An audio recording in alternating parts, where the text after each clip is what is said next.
How did you link up with LaRussell and all that? He had ended up hitting me again one night and was just like, hey bro, like you got a job? And I was like, I do got a job. Man, he offered me something to conduct his life, and I was like, yep, I will be doing that. I was just documenting his journey because it was so special. Like he was like really like taking a leap. It's not like a music video. I can't be like, run that back, let's retake it.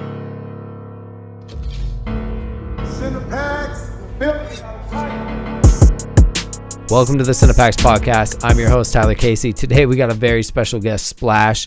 He's a director who's been changing the game with his unique style for visualizers, live performances, and music videos. He's worked with big names like T-Pain, LaRussell, and Kamaya, and many more.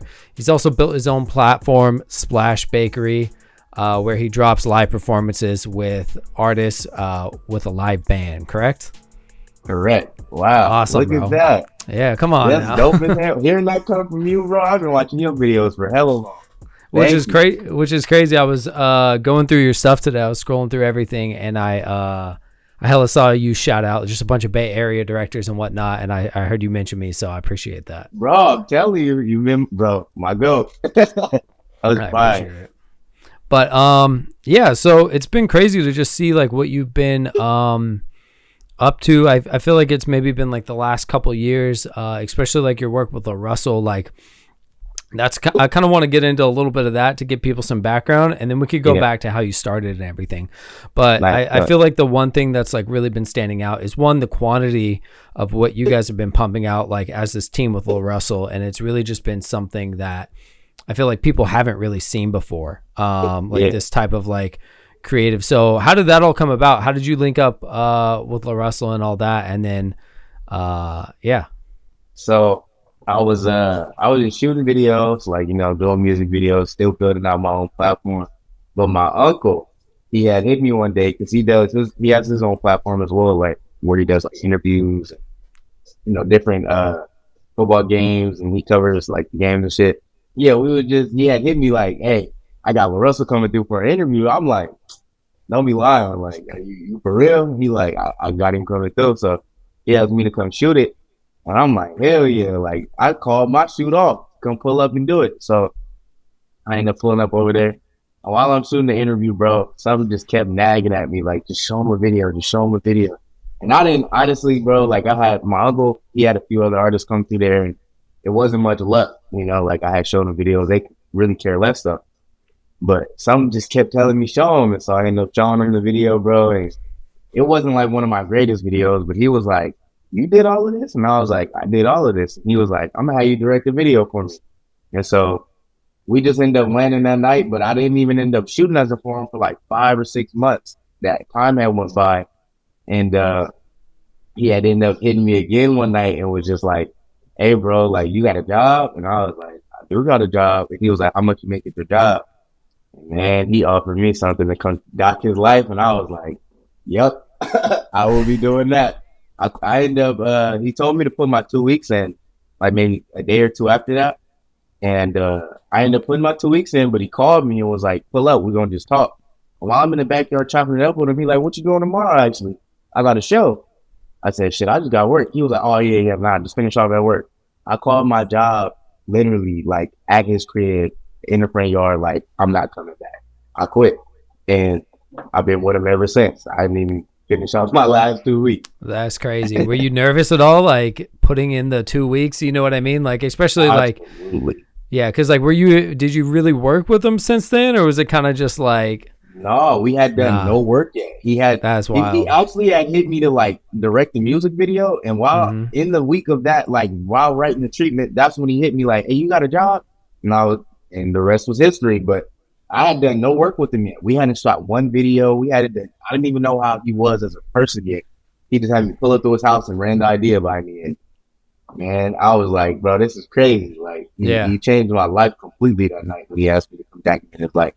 I was only shooting music videos when I met him. I had no live performances, wasn't doing visualizers, really just music videos. I was only building my platform out to just have music videos. He opened that door up. When we first met, I told him, I said, I'm real adamant about building this platform because I won't. At the time, I really was like watching Cole Bennett build Lyrical Lemonade out. So I'm like, bro, I really want that before the Bay. Like, I really want a great representation of what we have before the Bay. So I was just copying that blueprint. When I met him, he was like, man, you gonna do more than just music, dude, bro. I just see it. You can't just limit yourself. And thank the Lord he instilled that in me, because man, to this day, I'm thankful. I'm Yeah, thankful. yeah, yeah. It's definitely. I feel like I definitely was like when I was like doing YouTube and stuff. I was like, oh, like I want to do something like that, like Cole Bennett, you know, because like he killed it, Yeah, like especially just all over. And I like what he's done right. now, like where he's transitioned to like. Have you seen his recent transition of Lyrical Lemonade, Yeah, bro. which He's is, nice, bro. bro, he's Executive producer crazy. now. The back end is crazy. Yeah, especially now that he has like one of the directors, Diamond Visuals, like he has all these directors under him now. He's Right? not really directing. So I think that's super cool. But yeah, I mean Cole's just kind of like there's only a few people who've really been able to like create platforms like that. Like I Exactly, also bro. had like Zay on recently. I don't know if you saw that one. Yes, bro. Yes. Yeah. Same Yeah. with him. Like, bro, all the Yeah. icons that started platforms, it was like you could see they were adamant. They dropped everything on their channel. And that's what I was telling Yeah. Russell. I was like, man, me coming along to doc your life is gonna kind of I was changing that. And he was like, don't worry, bro. It's not gonna change nothing. In fact, it's gonna make people want to work with you more. And at the time, I'm not even gonna lie, I didn't believe it.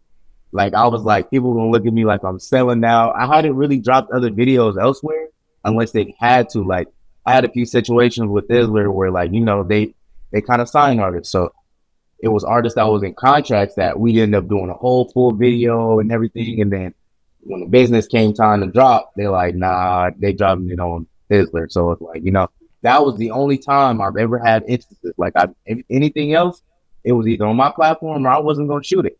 It wasn't even about the money. I just wanted to build something that represented the Bay. And so that I wouldn't even have to wake up hoping to get booked. I always wanted to just wake up and go shoot. I love shooting videos. So it's like, I don't want to have to wait for an artist or a label to reach out like, yeah, I got this budget. I'd rather just go do it and know people will be able to see it.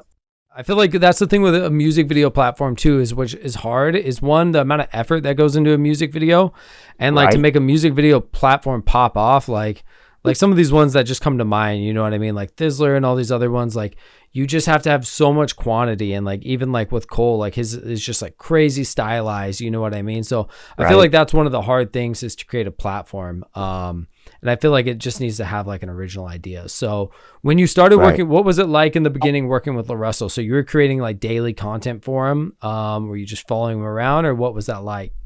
So it was, yeah, really just documenting his life and making vlogs out of it. We had no like intention on where it was really gonna go. I was just documenting his journey because it was so special. Like, he was like really like taking a leap of where he was going. Kind of what you see today. Like, he didn't really shoot visualizers yet. We created visualizers together when I got here. I was able to come in and not even off my idea. It was his idea. We were just, he now has a full-time guy that's behind the camera. I was able to learn how he likes shots, how he likes to position himself, how he likes to view himself on camera. I started learning him, but it took time. So starting off, I was literally just doing vlogs. And he would always tell me, like, write me some music video treatments, write me some treatments. But I couldn't. He was moving so damn fast, bro. I couldn't do both. It was either I could do a music video or I could not. I wasn't good enough yet to be like, I could take time to do this and still get this done.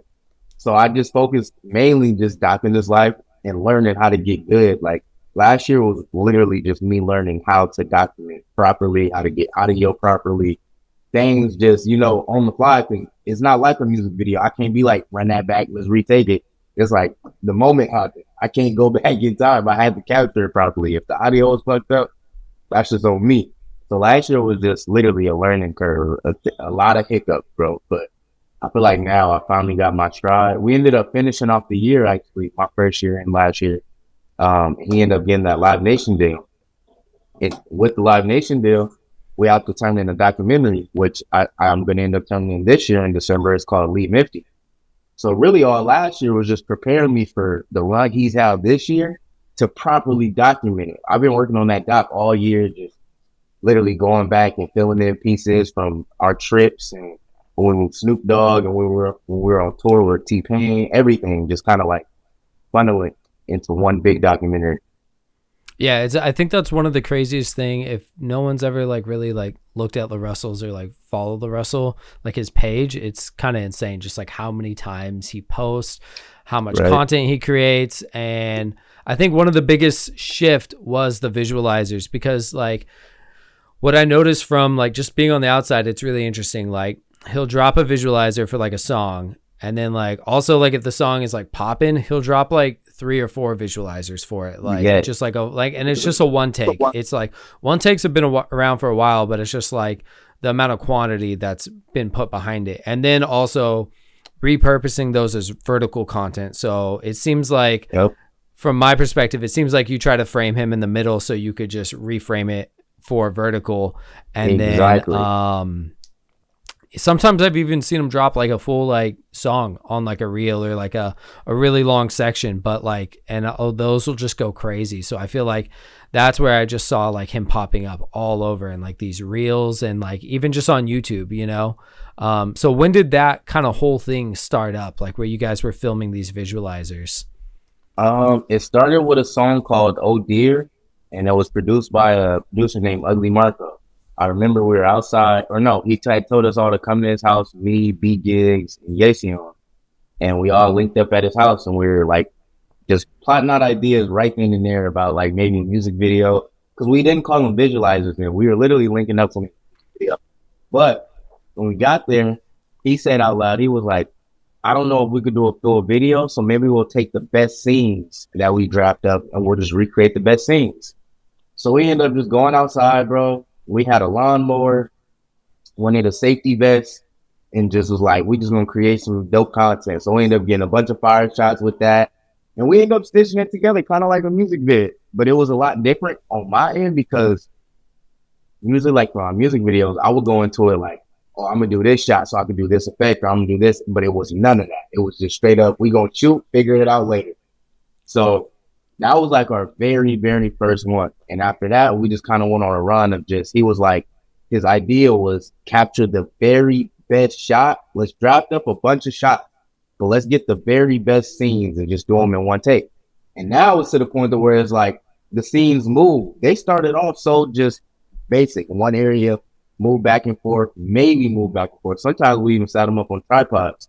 But now it's like we'll start seeing that one area, we'll move around, we'll have a car involved, we'll have people involved, giving a prop, different, just it elevated from a literal stagnant shot to eventually we'll be doing one takes like what's that one song? Is it Welcome to America or something by Childish Gambino? That one full one take where it's a and then all that. Ours are eventually going to be just about that. Have you seen I think it's, what is that movie? It's like with Mark Wahlberg and the intro is like a crazy long one take. There's a bunch of one takes. Have you seen 1917?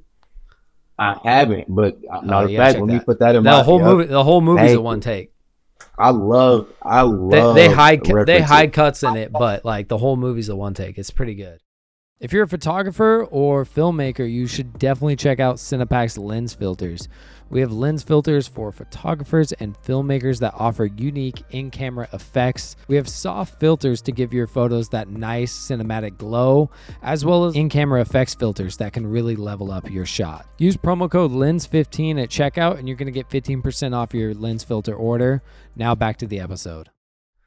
Nice. But going back to what you're saying, that's one thing that I noticed too. It's like not discrediting or anything like that, because like it's not that you guys just like film like a one take, all right, we're done. Like there's like thought put into it, because like some of these like whether it's like the wardrobe matching the background, like, you know what I mean? Like you can definitely tell like he's definitely like picking out his outfits to match like the colors of the building or something like that, or bringing in some other type of element. You know what I mean? Whether it's a car or whether it's like the feature pulling up in the car. I was checking out some of those today. I feel like there are so many elements that you guys would at least bring in to just make it a little bit more engaging and a little bit more interesting.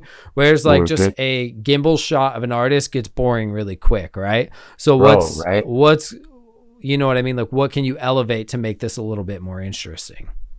I think as far as like elevating like what we done already, or how did we elevate it? I mean, I didn't even mean to phrase that as a question. Actually, I was just saying that that's what you. I mean, that's what I've saw that you Oh guys like. yeah, You know what I mean? exactly, Yeah, yeah, yeah. That's exactly. what I've seen. But And I, yeah. Was that kind of just like a transition though? Like, did you guys realize that you like started implementing these concepts and like elevating these ideas and like fine tuning it? yeah, exactly. So what we did was we start coming back, and at the end of the night when we was finished shooting, we'd watch them back, and we'd be smiling because the shot was either fire or it was dope. But as we kept going, we just kept adding little pieces. Eventually, we started off, and he didn't even have a stylist. He now has a stylist, Ariel Mink. She styles basically all of our visualizer days. She'll come, bring a few outfits. We come, we find dope locations, make it happen. But at first, it was just we couldn't go find a dope spot and shoot. We didn't even care about none of that because it was just let's just work.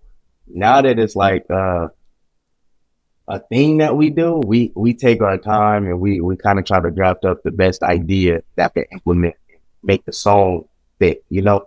And also too is just like you never really know how you can improve it until you start doing it. Like we didn't even think it would be a thing. Like we didn't know people would start calling our one take visualizers after we did. Like visualizers used to be the album covers that move.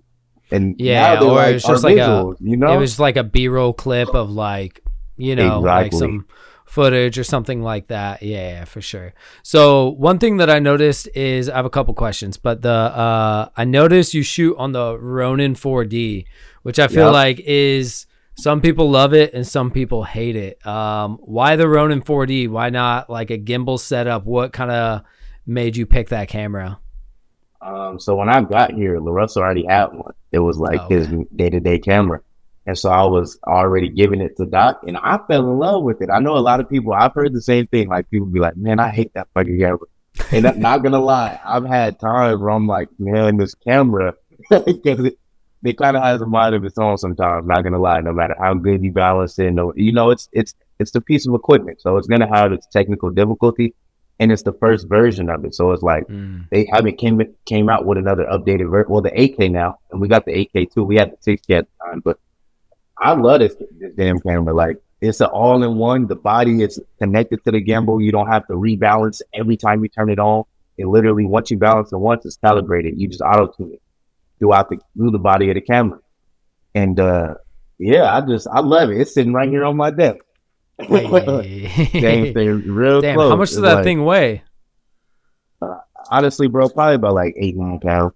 Okay, that's not It's that not too, bad. yeah, it's not too bad. But Yeah, holding yeah, it all day though, sometimes we're like we yeah. were just in a meeting right now, and it's like holding it all damn day, you start to feel that. Like, So yeah, what are some of the pros to like picking that camera? What have you found for like your workflow and like do you use that camera too for like documenting this vlog style stuff or uh-huh. and so you use that I, for the vlogs and the visualizers as well? yep, exactly. I pretty much shoot everything with it. That and the DJI Osmo Pocket 3. The Pocket 3 is just for quick shit, like if something's going on that, because this camera takes a little minute to boot on. You can't just Mm. click the on and off button. But the positive thing about this is just it's an all-in-one camera. It has a huge sensor. It uses a lidar system for the focus, so you could pull focus on it as well. And What's it's LiDAR for 8K. those people who don't know? It's picking up the like focus thing through this sensor right here at the top, Yeah. So and I you're think able to it's using like radar technology. I want to say exactly. to like Yep, actually yeah. So you can even buy those separate like and attach them to your Ronins and like make like manual lenses. But yeah, exactly. Yeah, it's definitely a pretty cool system because like it's cool to see how I've had like the old ass Osmo. yeah, Like, and then for a minute, you were able to take the X5 off the Inspire and put it on like a Osmo handheld. Like they were kind of like doing that for a wow, minute. Yeah, yeah, so like it's kind of crazy they haven't like re-implemented that idea. I feel like it's like such a cool idea, like where you could go from the drone to like, you know what I mean? But right. and then so you also use like the director's monitor as well for that? Yep, yep. And it comes with it as well. Almost huge, Yeah, bro. I love this yeah. damn screen. But Everything about you this can attach camera like is a just wireless monitor to it pretty easily, right? yep. We have a wireless system in the back. I broke off a Mm-hmm. little piece over here on the side, but we got this wireless system that connects to it. It's a transmitter, so you're able to run and an XLR plug inside for audio. Gotcha. So It's it's got it's an everything. all in literally it's an all in one outfit. Boom, boom, boom, boom, boom. Live, Genitalia Kelsey Cloud. You know what's going on? Yeah. What's up, bro? You said what's up, dog? Man, but yeah, I Shout out love this damn LaRussell. camera, bro. I love it, man. Shout out Russ. Changed my That's life, crazy. bro. But yeah. That's crazy. Yeah, I feel like that camera is like so controversial, especially when it came out. I feel like it was just like everyone's comparing it to like a chicken head, you know, like how the way it moves, because Yeah. like it just looks the most like gimbally out of everything. But Right. yeah, I feel like so one thing I want to talk about is like when I've seen you guys film these visualizers, I feel like you guys are trying to capture like as much content as once. Like it's crazy. Like I feel Yeah. like you mentioned B Gigs as well. He's been on the podcast like way back in the day. Wow. Yeah, you got to check out that episode. That was like when I first started. The podcast was called something else, but the episode's still there. But I see him shooting photos of like behind the scenes. So like you guys are literally capturing like entire visualizer, and then you're getting like photos as well. So I feel like, and like sometimes B Gigs will even like just be in the shot sometimes. Like is that Yeah, like something that literally. you guys kind of just like, you're just like, you know what I mean, like just get as much as you can, or like what's the thought process behind that? So LaRussell is like the exact opposite of a perfectionist. He goes into shit and it's like, I'm gonna work with whatever I got. So if somebody ends up, we're like, bro, so many people reach out to us and they're like, bro, I always see people running in the shot. And it's like, we literally went viral for people running out of our shot because they're not trying to be in it. He don't care. He's like, bro, we're running the shot and this is the shot. Like, I don't care what's going on. Gigs one time in the Miles Minnick visualizer, Gigs is looking at the monitor. He's not even supposed to be in the shot. And he couldn't get out fast enough, so he just stayed there and looked normal. And it was like, Yeah. it everything just works out in our favor because we don't go into it trying to get the most perfect shot. It's like, nah, we're about to take pictures. We're okay with like the imperfect. And at the same time, we're also trying to capture, like you said, as much as possible. Like we go on a visualizer, we literally call them content days. And we get about probably 20 visualizers every time we do a content day. So that's if we only schedule one a week or two a week, you got multiple pieces and we do multiple songs, sometimes same song, different fit. Like we'll just mix shit up, but we try to get it much done as possible in one sitting. Because it's like, especially too, like he even does that when we're traveling. Like we were just in New York and he was like, well, shit, I'm over here. We about to run it down. We did 4 shows in a week on top of doing Tiny Desk. It was like, it's crazy. It's like we're on that side of, come in. It's like we're on that side of the, what's up, Mike G? That's right. We're on that side. He's always willing to work, bro. Yeah, that's definitely crazy. I feel like is when you're recording these, like how long after he recorded the song, like does he always know the song right away, or like, you know what I mean? Because I feel like that's sometimes an issue with artists, like knowing the song. So if you're like knocking out like 20 visualizers in a day, like I feel like that can be kind of tricky, because I've worked with artists, you know, who recorded a song same day, and it's just like, especially with the Yeah, visualizer, you pretty much have to know the song, because like the way you guys it's shoot a them is one it's take, like a one take. exactly. Yeah. So how's So that been? the only reason he knows all of his songs is because we rehearse so much. Like we're not, we have videos on YouTube of us just rehearsing. He has over like 600, maybe 7 now, 100 songs on DSPs. So he's able to just cycle through a bunch of his old catalog and all of the new shit. If he don't know it, he'll play it right then and there, listen to it a little bit, and typically it'll come to him by 1 or 2 takes. Like, he doesn't. I don't know, bro. This dude is a different type of being. I've had the same problem they do when it comes to artists not knowing their lyrics. They could have had the song out for 2-3 months. They still don't know it. I don't know what it is with this dude. He different. Yeah. He Because just like like, even I feel like the hardest thing is usually it's not the artist, it's usually the feature that's the problem. Because like if you get a feature, like I exactly. mean, is that where times you've noticed where you have to do a few more takes when you have features? Nah, not even, because really he doesn't do like crazy features with like a bunch of the big names, but the ones he does is like, bro, if we gonna work, we gonna work. He briefs them before we come, like, know your lyrics. The Yeah, minimum, know your lyrics. Come with the energy. Like he's LaRussell cares so much about the craft that he does all of the steps before you get to see. He doesn't just make the song and be like, all right, the rest on y'all. No, he's a part of every process up until the song come out. He even distributes all his own shit, gives splits. He doesn't let nobody. He's very hands on with everything about his artistry. Like he doesn't just do something and be like, all right, I'm gonna let y'all handle that. It's like, nah, I'm gonna be right here with y'all. We're gonna figure it out together.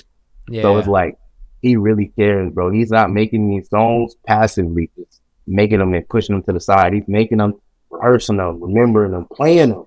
He really only listens to himself anyway, too. Not just with us, but just by himself.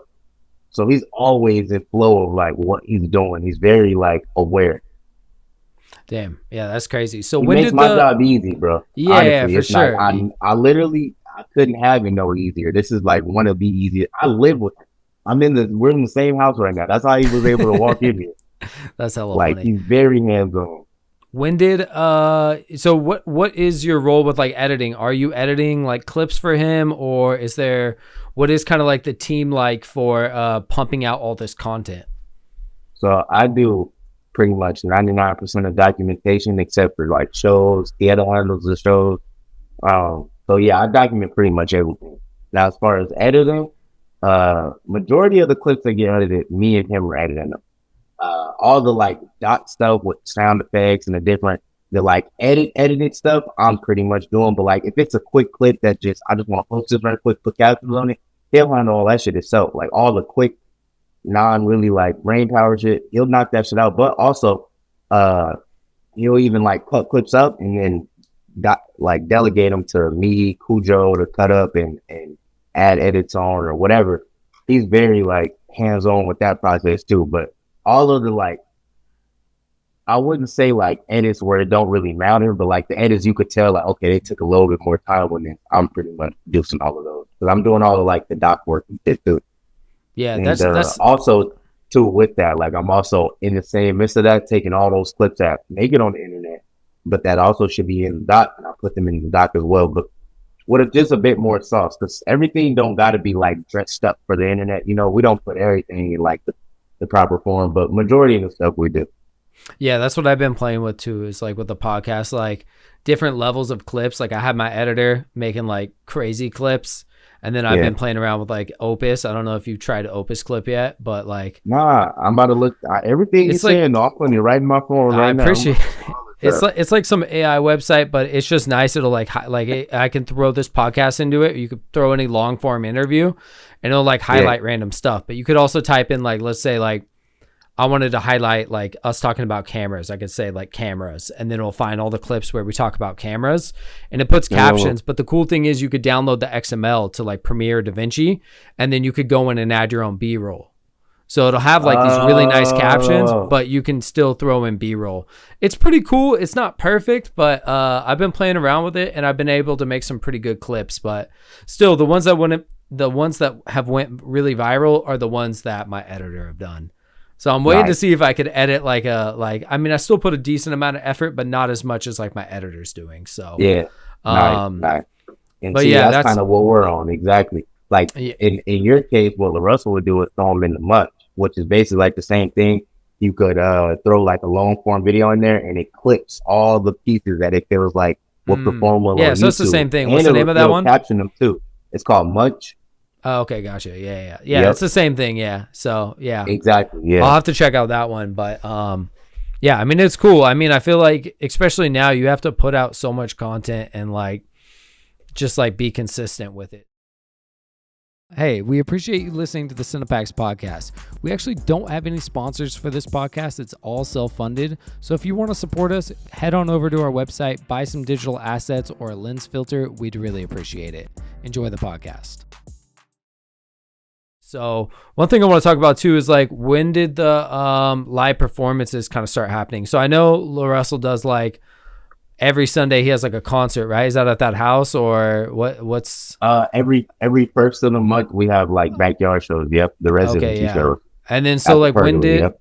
What I've seen you guys do is like bring out artists and you'll do like live renditions like with like a full band and like performing like popular, like I've even seen like popular Bay Area songs, you know, like from all these artists. When did that kind of start? And then when did you kind of start your YouTube channel? Because I saw you drop a bunch of performances with like Kamaya. I saw Shooter Gang Coney on there, and you've been dropping these live performances with a band. So kind of walk me through that whole story. So when I got here, he was already doing like the backyard shows and shit. And then all of the artists that you see come on at the backyard show, they just show up. Like LaRussell hit on, he won't even, sometimes he won't hit these artists. They'll just ask and they come, and he's either like yes or no. But they come through, and when they come through, we've never heard like a lot of these hit songs on like, just instruments. Usually it's a beat. Or if it's the beat, it's the backing track with the beat. This is like straight up and down. You got to rap it again. We're going to make a whole new song with the band, basically, because it's like, we've never heard it for real. Like, you really don't hear that often unless you go on like NPR or, somebody else does it themselves or, but that was already going on before I came. And he was already doing live sessions with the beat. He just never did it with like instruments, like as a set. So I took the idea straight from LaRussell. I seen that he was doing live sessions. He would do this series called The Box. And it was, I remember I seen a few artists from like Fizzler go like extremely viral doing his live sessions on The Box. So I was just like, one day I had an idea to do like basically that, but I was like, how can I do it in a different way? So I ran the idea by Tieta, and she was like, you should just start with what you have. So I had these little DJI mics, like these little, yeah, I just upgraded. I had the DJI mic 1, and then I was like, bro, I need the 2. They just made it so much better. And then I sold it on eBay for $150, and then I got the new one, and it was so much better. I was so happy. I'm telling you, they so worth. I love them. They're the reason I do live sessions today. I started. I remember Problem had came to the backyard, and after he performed, I had the idea fresh in my mind that week. So I just asked him straight up. I was like, "Can we do a quick little performance right here in the middle of the street?" I got these DJI mics. I mic you, Mike. It was my boy Tion. He plays the saxophone. Mic both of them up, played it, shot the clip, and I went home and threw the clip in Premiere, raised the audio. I didn't even throw no mix on it, bro. I just straight no mix, no master, no nothing. Just straight raw audio clip. And from that day on, I started doing a bunch of them. Coney, shout out Shooter Gang Coney, because I shot my very first one with these two before I could get them to come do one with a real mic and the band and everything. I had to start with just one instrument. It started off with Tion, the saxophone player, and Michael Prince, the violinist. Those are the only two I could get it to just play right quick, because these mics, they wouldn't pick up the piano well. They wouldn't pick up all those other instruments well. But just one instrument, it would do fine. So I started doing it with just Michael Prince. And then I'm trying to think of who was, Slimmy B. So that was this year. Slimmy B came through to a rehearsal we did. And I was still doing live sessions, but just still with the mics. Slimmy B came through to a rehearsal we did. And after we finished, the band was still set up. So I was like, I'm a just on. So I asked them, I'm like, if Slimmy down, would y'all be down to run anti-live? They're like, yeah, we'll do it. So they left their stuff set up. I asked Slimmy. He was like, I'm open, bro. Let's do it. So we knocked the clip out. That was my first time ever doing it with the live band. First time ever doing it with the real microphone, all of that. I had just been using the other one. So I got that. That was this year, like a few months ago, actually. And then, I just been on a run ever since then. Shout out Problem and shout out Slimmy B, because they both were like pivotal parts of me like really taking this and skyrocketing it. And the band. Shout out Tion, shout out Michael Prince, Plato, Simon, Harry, everybody. They kind of they took my journey, bro. They expedited it. Yeah, I feel like it's definitely cool just like hearing those like hit songs, especially like from the Bay and just everywhere else. It's just like hearing those songs like in like a more natural environment, like you were saying. And then, so is that something you're going to like really double down on and like try to grow your platform, like with knocking these, like bringing artists on and doing these like live performances, or? Yeah, I definitely, that's one thing I like to rock on. I definitely want to implement, because visualizing was kind of, I wouldn't say like a LaRussell thing, but it's like, it's his signature. And I don't really want to take that from what we created together. So I still want to do visualizing with artists on my platform, but I really want to get back into doing a lot of music videos. Like I want to get back into the structuralized shots and the edits and all the fire stuff that the music videos have. But now take everything I've been able to learn with LaRussell and doing it in one shot and maybe learn how to, because another thing too is like we've been on music vid sets, bro, and I love shooting music vids, but I could not see myself being out there for all that time. Like Yeah. even when I shot music vids by myself, I don't want to be here all day. Not Yeah. no longer than 3 hours, bro. It's like I'm tired, and I know you tired. Like you got to perform, so it's like Yeah. I want to No, figure I out a feel way like I could structure them. nobody's having fun on a music video set, especially the bigger they get, the higher budget. Like it gets like Exactly. you're on set for like 12 plus hours. Like it's 12 bad, hours and it's multiple stressful. days. Nobody's smiling. It's like, Nah. bro, I don't want to be here. I want to figure out a way I could create an environment where it's like, we here to do a music vid, but we ain't gonna be here all day. And we still gonna get some fire ass shit. I'm gonna figure out a way. I gotta figure out a way to go back to that. But definitely with the live sessions, that's like a pivotal piece to my platform right now. Like I get a lot of DMs with people like, no, you should get this person or you should get this. It started getting like the feedback to where it's like, okay, you really building a platform. It's not just something I was trying to do anymore. It's like, nah, people are really starting to recognize. Yeah. Yeah. So, I mean, so you're saying you want to like also get back into music videos, but you want to like find like a different twist on it. Is that what you're saying? Exactly. Yeah. Figure out a way to not be shooting all day, but still Yeah.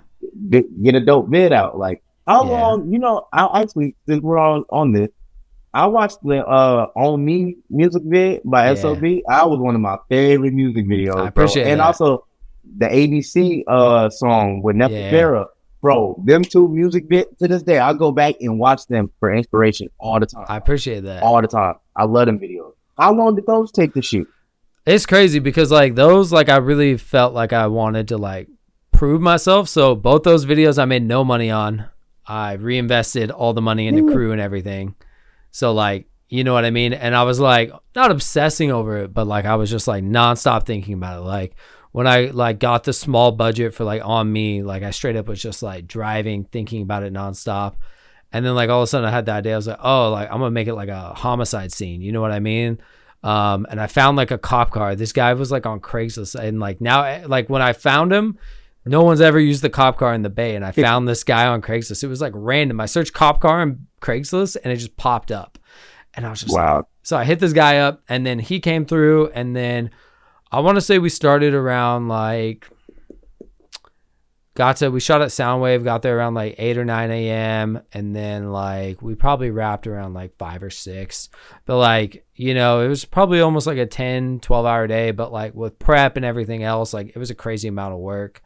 And then like, yeah, I feel like just like the amount of prep and everything that went into it, like I just can't do that too much. Like I overthink, and I like, if I don't have an idea, I'm not into it. So, but yeah, like you said, like it's just crazy work, and like it's just not for me. Like I felt like I enjoyed it, but it's just like I'm not sure if that's like something I want to do all the time.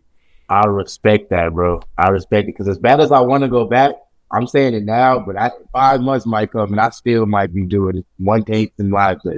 Yeah, for sure. Yeah, I because might like have found my niche too. it's a nice in between, because like I was shooting clips with like John Mack, and I felt like those were like in between where I could still like do like some creative stuff and like still like flex that creative muscle, but I don't have to commit to a 3-minute song. I can really shoot like a 30-second clip and just film it vertically. Do you ever film vertically, or do you always film like horizontal and YouTube? Yeah, I never film vertically because we always do horizontal just because of YouTube. Like it's always gonna hit YouTube, so we always keep that, but we keyframe in Premiere. And I'm down to, I don't know if you keyframe or keep it, and now I'm down to show you that though, our process on how we do that. Cause I don't know how you like shoot stories, but I fuck with y'all shit. Like I've been seeing the John Mack, the I Am Sue, I fuck with them. So like if y'all are only shooting in vertical, I could teach you like how we do our horizontal and still keep them in frame so that you could repurpose those on both too if you're not already. The only I personally like just doing them vertically because like I do like hella effects and I zoom in and I like need that full 4K resolution, because if I'm cropping in, like it's like I'm not getting that full resolution. You know what I mean? Because like Yeah, if no, this is my exactly. frame and then I'm cropping there, that's like not 1080, or you're probably at like Exactly. 1080. But then if you're punching in and like zooming in more, I feel like you're losing a lot. But The like with only effects and reason, stuff. exactly, But I though. was gonna say YouTube, like he probably makes a lot more money on YouTube because like you get ad Yeah, revenue on YouTube, you exactly. know? So I feel like Exactly. it's, but like I feel like if you're like, yo, this needs to be like a clip and it needs to be like hella edited, hella fire, I feel like you get the best resolution. Like I was gonna say too, there's like cameras like I have like this GH7 and you can film open gate. So it films like this. It films like a square almost. And it's in like Oh 5K. shit! What the? So you can crop for horizontal or you can crop for vertical. Or you could just drop it like a square, you know what I mean? So there are some cameras Wow, that shoot like that. So that's um crazy. Look at that. yeah. Yeah, it I might was be also gonna say too. Our only reason ours even works with the scaling in is because we shoot in 8K. So oh like yeah, facts. scaling Yeah. back into a 4K or a 1080, it's like we have so much room to play with. But like you're in your case, you're so right. Like if I had a 4K camera, I would shoot vertical all the time. Like Yeah. on it would make my job easier too. It's like, bro, I'm not about to no. Yeah. And Absolutely I not. don't think it'd work too to have two separate cameras rolling because then Yeah, like he wouldn't be performing at the right camera and it wouldn't. I feel like that's exactly. too much going on, but I mean, it's sometimes like he taking photos, like so his B gig's always there snapping photos while Pretty just like much. Gigs is just usually content. there. Yeah, Gigs is usually there with taking photos, holding a reflector, holding a Mm. light, whatever. Like we all do it though. Like I hold the light reflector. We all just kind of rotate. But for the most part, I'm pretty much shooting just about all the visualizers. It not all, maybe like 99%. There's also that 1% that gigs never do, but like pretty much everything you're seeing from LaRussell, I'm shooting. Yeah. Yeah, some of my favorite ones. I really like the Hit Boy ones. I felt like those ones were like super crispy and like Yeah. it was really cool to just see him do a whole run like with like Hit Boy and all that, and then just like the lighting on those were super sick. What's some of like the go-to gear that you guys like? Obviously the Ronin 4D, but like what's some of the like essential gear that you need to knock out visualizers? So we got the Ronin 4D right camera. We got the Godox SL60. It's like this. I hate to like describe it as a gun, but it literally looks like a gun. Like you can hold it like a gun, and it's like the perfect little light. You could literally have it on set with just you. A Is that powered reflector. by like Sony MPs? Yep, exactly. Yep, and V mount. These Okay, right here. fire. What Yep. brand is it? These Power Extra V mounts. Yep. So you can use those. A reflector and a fire location. Yep. You in there. You're Speaker? in there. Speaker as well. We use the Bose S1. Okay, fire. Yep. Shout out Bose. Sick. So I mean, like if there's like, I feel like this is always like something we always just see is like a videographer, director, whatever they want to be called, and an artist. Like that's always like the biggest team up. You know what I mean? Because I feel like they can Yeah, both benefit so much from each other. Like we've seen it time and exactly. time again. Like way back, like with like Mac Miller, like Rex Arrow. I don't know if you remember them.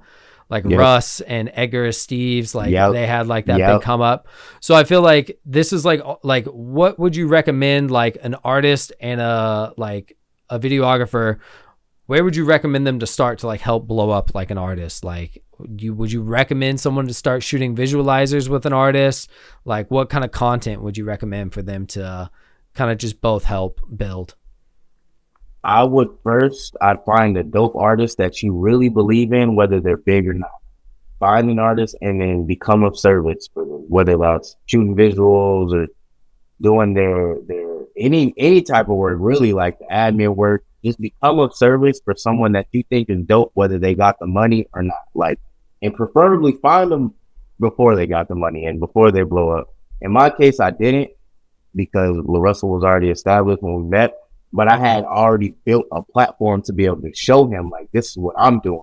If I didn't Mm-hmm. have what I had going on, it would have never worked out. I wouldn't even have find an opportunity to show him, you know. But if I could start like from square one and find just a dope artist to build with, I would do that, and I would shoot visualizer content, music video content, interview content. Don't wait. I'll definitely tell, especially artists, do not wait on nobody to interview. Set a camera up and ask yourself some questions. Ask questions that you Mm. won't answer. That's what I started doing with on my YouTube. I have a series called Splash Cam, and I let people ask me questions. But my first like few episodes, I was asking myself questions. I just would turn the camera on. I'd have a few questions. I'd read them, and I get back to people because it was like I was living the life of being with LaRussell, but I wasn't. I didn't have the exposure for people to have the awareness of what I was doing quite yet. But I'm like, I know when the time comes, it might be years down the line. I might forget how this shit feel right now. So I'm gonna talk about it while I'm in the moment. You know, I feel like artists, especially in the day and age, when you go through shit, bro, turn that camera on and talk about it. Because in 2-3 years, you might get interviewed about it, and if you already got a clip ready, that you could be like, look, this is how I did this, got through this. It's gonna help you in the long run, especially if you come in like working with artists you believe in. It's like if y'all start out, just document his life in every facet, just show everything. Your life is content. So if you're able to just showcase everything you do in a positive manner too, it's like, bro, you're gonna win. You're gonna win. People gravitate to what they could feel and what they feel like they could be.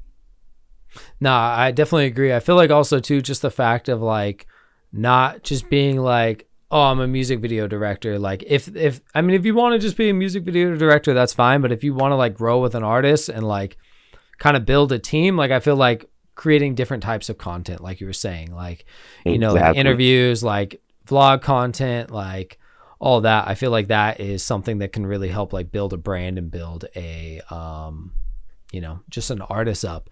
What was it like? When did you kind of realize like working with LaRussell was really helping you like make these connections and like build your own brand and like be able to like, cause like you said, you've been filming, I mean, have you even been filming visualizers for other artists as well? Yeah. I've been doing, I've shot quite a few visualizers for other artists. I can't take as much as I would like to because I'm with LaRussell every day. I document his life every day. So I'm kind of in a phase of right now, I'm seeing the fruits of my labor from just being around him every day. Like I've gotten to meet Snoop Dogg, I've gotten to meet Hit Boy, all these bigger, different artists, and they all see his work and they're like, well, if you doing that, I would love for you to come shoot my, you know, but I just can't accept all of it quite yet because I've already committed to do this big documentary with. I feel like once I do this documentary with Russell and everything, you know, I'll have the leisure of working with just about anybody I want to. And that's from the work that I put in, not even on a copy tip or eye tip. It's just once you do so much work, it's like you kind of expect what you're going to get, you know, especially if it's quality work. So I've been able to see that just from the people that have tapped in with me, like whether they're smaller artists or bigger, I could just see that they care about what I'm doing and they actually genuinely want to give me their time. I don't have to fight with anyone anymore about like, man, you should really trust me on this. I promise you, I don't have to over explain anymore. It's like, no, I believe you, bro. You could do it. So they coming to me to just trust the vision, you know? And that shit is dope as hell that I don't have to beg to drop it on my platform. I don't have to, you know, overly explain like, bro, if you do it like this, it's going to look clean like this. You know, I don't have to do none of those logistic thought things anymore. It's more so how we going to knock this out and when can we? No, that definitely like took me back to like just in the beginning, like where you really have to oversell yourself so much to like get anyone to do anything, even just to like let you shoot a free music video for someone who's just like a decent artist. It's like full of air, like clean. It's crazy. Or even just to like, hey, like pay for the location, like I'll shoot it for free, you know? Like I feel like that was even just like so hard in the beginning. So I think once you put in that work and like you have that, I definitely think it becomes a little bit easier and just like a little bit, you know, you can just continue to knock stuff out. But yeah, we're coming to the end here, but is there anything else that you want to plug that we could look forward to in the future? We'll link everything down below. We'll link your Instagram and we'll link the Splash Bakery YouTube down below as well. I'm throwing my first show this week with Kamaya. But other than that, just be open to seeing whatever I got coming because I really don't even be knowing what's coming. LaRussell life is crazy. And right now that's my main source of documentation. I'm definitely going to be dropping more live sessions, definitely going to be dropping more music videos, visualizers, all that content. But as far as like the big stuff, I'm just letting life come, man. When's the documentary? Where's the documentary going to be dropping? So Live Nation is taking us on what we're pitching it to a few different networks: Netflix, Amazon Prime, Hulu, HBO Max, all the But Sick. we really don't know where it's going to end up landing. We just going Live Nation is going to help us pitch it, and we might end up doing it direct if the bag not right. We never know. We don't know where it's going to go. We just Yeah. know it's a big possibility, and it ended up on one of those big time networks. Crazy. Cool. Yeah. Last thing. Any advice for just young creatives just getting started? Do not get discouraged by not making no money. Not get discouraged by being told no, because I promise you, if you just do the work, you can just find one person to do the work with. And if you can't find one person, if you're a filmmaker, you don't need nobody. You can go out and film light and make a living doing this. So, but if you're in this hip hop industry, please do not get discouraged. It's going to be some very highs and some very lows. But if you just keep shooting and don't worry about the money, don't worry about how it looks, do what you love, I promise you, you will come out on top. Fire. Appreciate you coming on, man. Well, thank you, bro. For real, it's been an honor. I can't wait till this shit drop. Sick. Awesome.